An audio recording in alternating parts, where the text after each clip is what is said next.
India most wanted killer underworld don Dawood Ibrahim చనిపోయాడా? ఎందుకంటే రీసెంట్గా జరిగిన కరాచీ అటాక్స్లో దావూద్ చనిపోయాడని ఒక వార్త బయటకు రావడం జరిగింది. ఎస్, కరాచీలో దావూద్ ఉంటున్నాడు గత కొన్నేళ్లగా. అతని కొడుకు మోయిన్తో కలిసి ఉంటున్నాడు, కుటుంబ సభ్యులతో అక్కడే నివాసిస్తున్నాడు. అయితే రీసెంట్గా కరాచీ పైన మన నావీ దళం దాడి చేయడంతో ఆ దాడిలో దావూద్ ఖచ్చితంగా చనిపోయి ఉంటాడంటూ కూడా చెప్తున్నారు. ఎప్పటి నుంచో కూడా ఇతని కోసం భారతదేశం ఎదురు చూస్తుంది. ఇతన్ని దొరికితే ఇతన్ని ఎంత దారుణంగా చంపాలనే దానికోసం. ఒకప్పుడు దాదాపు 25 లక్షల వరకు కూడా రివార్డ్ ప్రకటించింది భారతదేశం ఇతన్ని పట్టుకోవడం కోసం ఎన్ఐఏ. అంత కిల్లర్ ఇతని గురించి చెప్పాలంటే smuggling, narco terrorism, under world criminal syndicate, బ్యాంకులు దోచుకోవటం, మర్డర్స్ చేయటం, ఇటువంటివి చాలా చేశాడు. అండ్ ముఖ్యంగా ఇతను ఒక దేశానికి సంబంధించిన పెద్ద నేరస్తుడు అని చెప్పాలి, దేశద్రోహి. ఎందుకంటే ముంబైలో జరిగిన దాడులు కావచ్చు, ఇక్కడ టెర్రర్ అటాక్స్ కావచ్చు, ఇక్కడ బాంబ్ బ్లాస్ట్లు కావచ్చు, కొంతమంది ముఖ్య సినిమా ప్రొడ్యూసర్స్ కావచ్చు, రాజకీయ నాయకులు కావచ్చు, ప్రతి ఒక్కరి విషయంలో కూడా దావూద్ హస్తం ఉంది. అంటే ఏ రకంగా అంటే అతని మనుషులతో మర్డర్ చేపించడం, అతని ప్లాన్స్తో అందరినీ కూడా హతమార్చడం. దావూద్ ఒక కానిస్టేబుల్ కొడుకు, అతని పేరు ఇబ్రహీం. సో దావూద్ రత్నాపూర్ మహారాష్ట్రలో పుట్టాడు 1955లో. లాంటి వ్యక్తి మొత్తం ఓన్లే ఓడికించాడు. అయితే భారతదేశం ఇతని కోసం ఎప్పటి నుంచో ఎదురు చూస్తుంది పట్టుకోవడానికి. ఖచ్చితంగా ఇతను వేరే ఇతర దేశాల్లో ఉంటే పట్టుకునే ఛాన్స్ ఉండేది, కానీ ఇక్కడ పాకిస్తాన్లో తలదాచుకున్నాడు. అందుకనే అతని ఏం చేయలేకపోయాం. ఎందుకంటే పాకిస్తాన్ ఒక పాపపు దేశం. అలాంటి దేశంలో ఇలాంటి నీచులకు మాత్రమే చోటు ఉంటుంది, ఎందుకంటే అక్కడ అందరూ నీచులే కాబట్టి. అలాగే దావూద్ మరి చనిపోయాడు అంటారా? మీరేమనుకుంటారనే విషయాన్ని మాకు కామెంట్ రూపంలో తెలియపరచండి. దీని గురించి మరిన్ని విషయాలు అందించడానికి మా హారిక లైన్లో ఉన్నారు, ఒకసారి ఆమెతో మాట్లాడే ప్రయత్నం చేద్దాం. హారిక, చెప్పండి. దావూద్ ఇబ్రహీం చనిపోయాడని ఒక వార్త వెలుగులోకి రావడం, అలాగే తనకి లష్కర్ తోయిబాతో కూడా ఆ సంస్థ కూడా ఇతను కొన్నాళ్ళు పనిచేశాడు, అలాగే జైష్ మహమ్మద్తో కూడా ఆ సంస్థ కూడా ఉగ్రవాద సంస్థ కూడా కొన్నాళ్ళు పనిచేశాడంటూ కూడా చాలా టాక్ ఉంది బయట.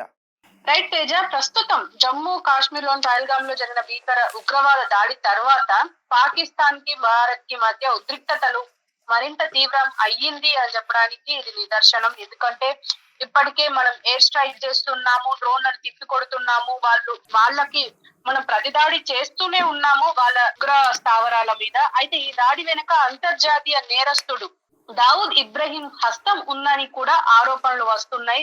ఇప్పుడు ప్రస్తుతం ఈ రోజు మేము అంటే దీనికి సంబంధించి మొత్తానికి అంటే ఎప్పుడైతే ఈ పహల్గామ్ అటాక్ కి వెనుక కూడా దావూద్ ఇబ్రహీమే ఉన్నారు అని చెప్పేసి అంటున్నారు. దాదాపు 26 మంది పర్యాటకులు మన దేశస్తులు చనిపోయారు.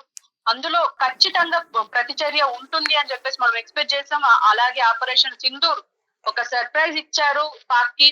ఇలా ఇవన్నీ ఉన్న టైంలో ఇప్పుడు కరాచీ మీద దాడి జరిగింది, మన భారత్ చేసింది. దీనికి సంబంధించి అక్కడ అతని నివాస స్థలం ఉంది, మాఫియా డాన్ దావూద్ ఇబ్రహీం యొక్క నివాస స్థలం ఉంది అని చెప్పేసి అంటున్నారు. అయితే అక్కడే మరి ఈ దావూద్ ఇబ్రహీం చనిపోయారా అని చెప్పేసి కూడా మాట్లాడుతున్నారు. ఎందుకంటే మనకు తెలుసు దావూద్ ఇబ్రహీం ఎలాంటి వాడు అనేది. 1993 ముంబై సీరియల్ బాంబు పేలుళ్లకు సూత్రధారిగా ఉన్నారు ఈ వ్యక్తి.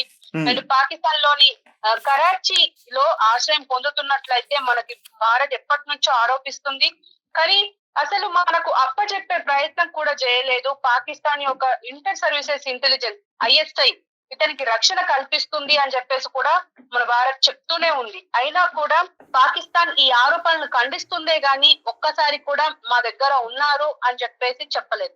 ఈవెన్ ఇప్పుడు దావూద్ ఇబ్రహీం అక్కడ ఉన్నాడా అంటే ఎస్ సార్ ఖచ్చితంగా ఉన్నాడు అని చెప్పేసి మాకు చాలా సమాచారం అందుతుంది, కానీ ఎగ్జాక్ట్ గా అతని విజువల్స్ గాని ఫోటో గాని బయటకు రాలేదు. అంటే అక్కడ ఉంటున్నట్టు అయితే మరి ఇంకా అసలు ఈ దావూద్ ఇబ్రహీం గురించి మనం మాట్లాడుకోవాలంటే చాలా ఉంది తేజ. ప్రస్తుతం దావూద్ ఇబ్రహీం డి కంపెనీ అని చెప్పేసి ఒక కంపెనీ ఉంటుంది.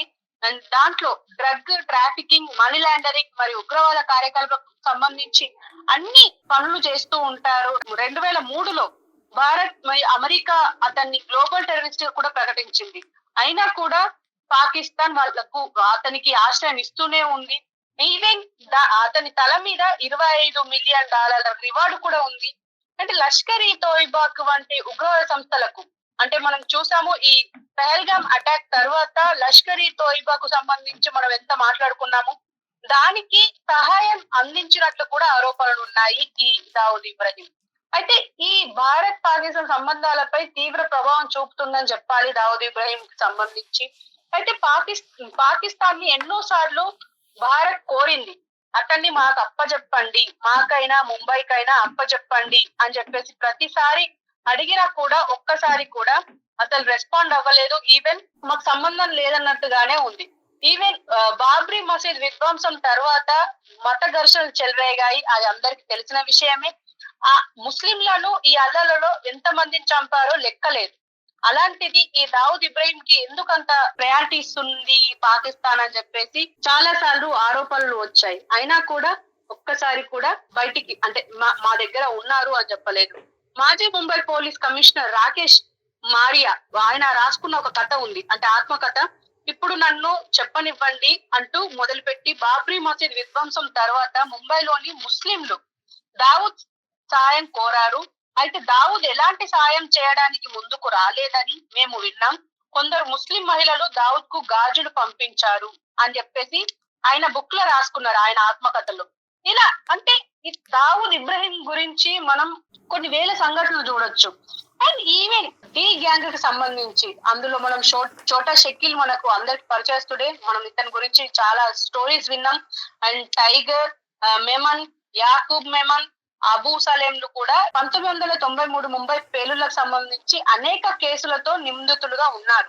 అయితే వీరిలో అబూ సలేం కు జీవితకాల శిక్ష పడిన విషయం కూడా తెలుసు. యాకూబ్ యమన్ కూడా మరణ శిక్ష ఖరారైంది. లష్కర్ ఈ తోయిబాకు, దావూద్ కు, ఒసామా బిన్ లాడెన్ కు చెందిన అల్ ఖైదా సంస్థలతో సంబంధాలు ఉన్నాయనే ఆరోపణలు ఇప్పటి నుంచో ఉన్నాయి.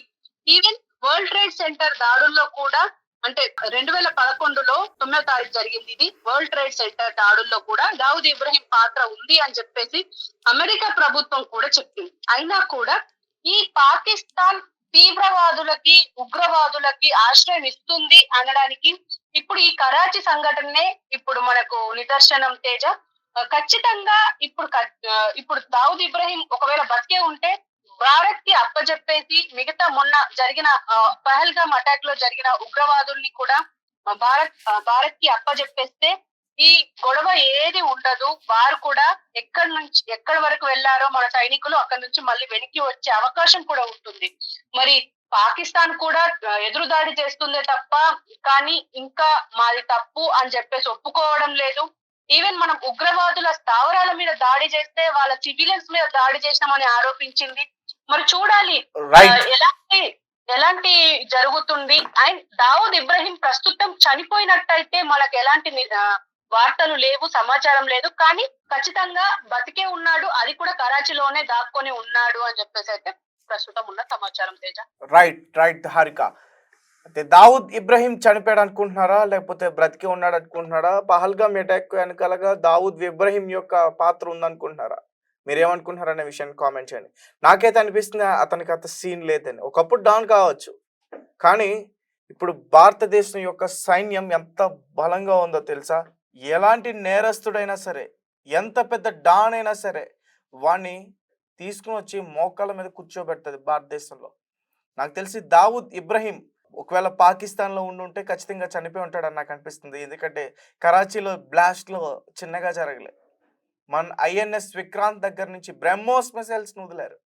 సో ఖచ్చితంగా ఈ బ్లాస్ట్లో చనిపోయాడు అనిపిస్తుంది. ఒకవేళ అతను బ్రతికే ఉంటే, దావుద్ ఇబ్రహీం బ్రతికే ఉంటే, అతన్ని మాత్రం ఖచ్చితంగా మన ఆర్మీ సైన్యం భారతదేశానికి తీసుకొస్తుంది. ఎలా తీసుకొస్తుంది అనుకుంటున్నారేమో మళ్ళీ, అంటే అక్కడ పాకిస్తాన్ సైన్యం ఉంది, వాళ్ళ దగ్గర నుంచి తీసుకురాగలం. అంటే ప్రజెంట్ ఉన్న సిచ్యువేషన్లో పాకిస్తాన్ లొంగడం తప్ప మరో ఛాన్స్ లేదు భారతదేశానికి. ఎవరిని బ్రతిమలాడినా సరే పాకిస్తాన్ని వదలనే ప్రసిద్ధే లేదని చెప్తున్నారు. ఒక పక్క అమెరికా కూడా తేల్చి చెప్పేసింది పాకిస్తాన్ది కుక్క బుద్ధి అని చెప్పి, మేము ఈ విషయాల్లో తల దూర్చమని చెప్పింది, ఇండియాకే సపోర్ట్ చేస్తామని చెప్తుంది.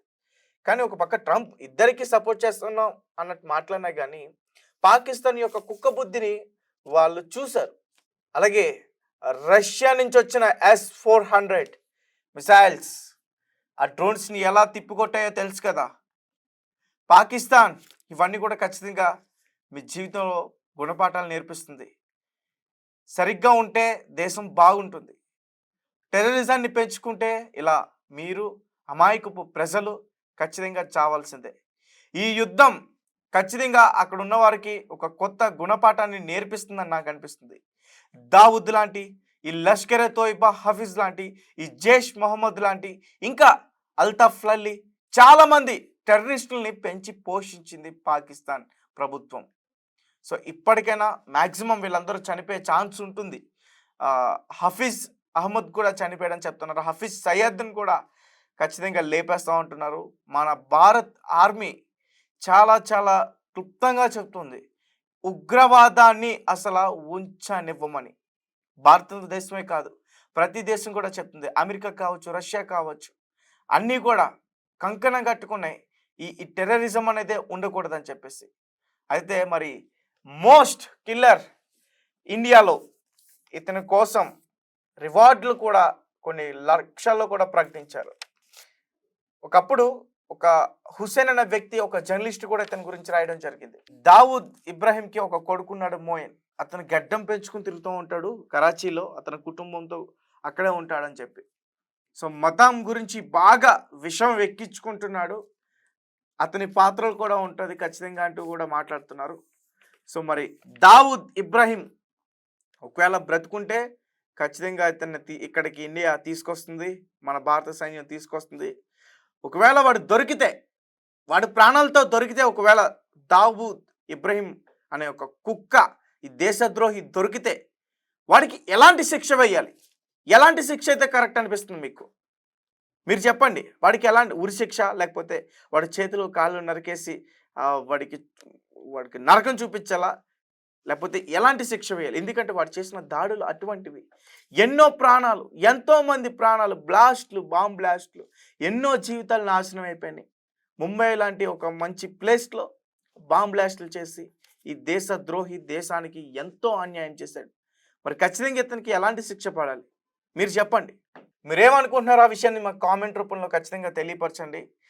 వీడు బ్రతికితే ఖచ్చితంగా వీడిని భారతదేశానికి తీసుకురావాలి. ఒకవేళ చచ్చిపోతే ఒక మంచి న్యూస్ అనే చెప్పుకోవాలి. Thank you for watching. Thank you.